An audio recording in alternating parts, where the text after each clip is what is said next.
Well, hello everyone, and welcome to another video of me being off camera, at least until I get slightly more. So anyway, today we're doing another Wotv Weekly, and today's Wotv Weekly is both Wotv and not Wotv. So first off, talk about the Final Fantasy VIII event that is currently going on GP, which is of course the box event, and I don't know if there's anything really too terribly much to say. I would say that this is just pretty standard event. By this point, we kind of all know what these are like, if you've been playing the game for any certain amount of time. And yeah, it's just what it is. We know the bonus units, we know the rewards you can get from this, we know all of that stuff. So it's pretty straightforward this time. And just playing through it right now and having not done too terribly much boss stuff at this point in time, I'd say that it's generally okay. But I want to kind of bring in a little bit of the crowd participation in this one. And I want to just talk a little bit about a decision that I've been sitting on last week and haven't really moved on, which is, of course, investing further into Rinoa or investing into Squall. So let me give you the situation, because I don't think this is particularly very easy, and I don't know if the comments in this video will really push me one way or another, but I'll just put it out there. So first off is the idea of going further with Squall. Now, Squall actually has a really fantastic TMR. It's just generally super good to have haste in there, and it's a pretty nice, yeah, it's just pretty nice overall. As for this guy, I'm only about 100 shards away, which is very possible to either be done through the barracks over a long period of time, but depends on how much I log in, but roughly maybe about 50, 70-ish days to complete it, which isn't too unreasonable of a thing to potentially do. Whereas Rinoa, we're at 71 out of 200. Now this would be longer, but still capable of doing.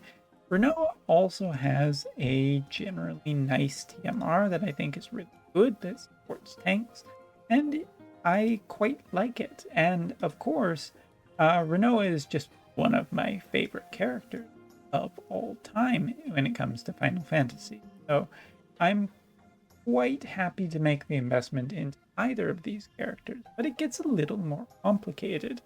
First off, it's the question of my worst element in the game, which is the earth element. My earth element is not super well developed and super behind others, and I'm missing a lot of characters that really make earth shine and be developed, because at a certain point there's only so much you can invest in this game without spending an exorbitant money, which I'm doing my best to pay from.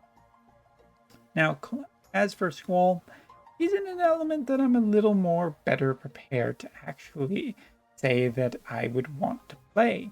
So you have this question of a generally less good character versus a generally more universal character. And from what I've seen, it doesn't seem like the Ragnarok accessory has really pushed most content creators or JP players to really re-evaluate Squall, Rinoa, or Irving as too much better than they already were, which you wouldn't expect from a key piece, from a one single piece of equipment to really get there. And yes, the Ragnarok item does put equipment restriction, but as we've seen with Sephiroth and the Yuffie cloak, it's actually perfectly fine to have an equipment restriction if it makes the character generally better. So this is my end of the week kind of question mark here about whether or not I should invest more into Squall, who would be cheaper, or Rinoa, which would be probably maybe a little bit more universally better, but I do have Bellis and I do have other deep. So maybe the option question is, but I'll let the comment section postulate and share your own. Next up, talking about what to expect this week on JP. First off, the next update for JP should be on the 15th, which is, of course, a Friday. And the big thing, I mean, we will see a character banner for sure, but the other thing is we're going to see the inclusion of another Story 3 beginning, which should shine maybe a little bit more of a light on what to expect, what the characters will be like. Maybe we'll even get some cool hints or some just information to what will be coming in the future, except for, of course, the King of Ash. That is very exciting. You can expect to look forward to that later this week, and probably some news updates on Wednesday. Now, the only other thing I want to talk about is the fact that this week there are a lot of rumors circulating around a specific Final Fantasy title potentially being shown off, which is Final Fantasy VII Rebirth.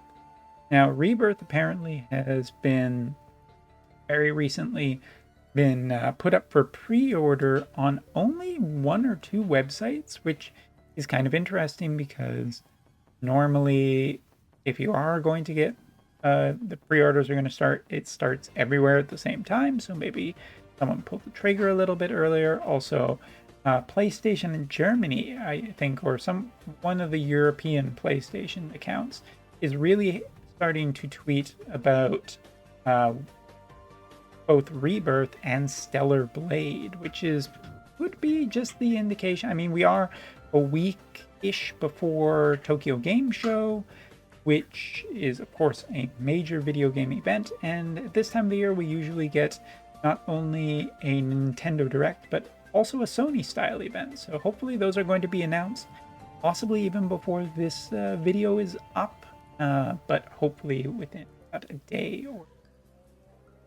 Either way, as you know, I'm a big Final Fantasy enjoyer, so I am really hoping for some Rebirth news and a really bad collector's edition, so I don't have to feel pressured, wanting it. My wallet will thank me.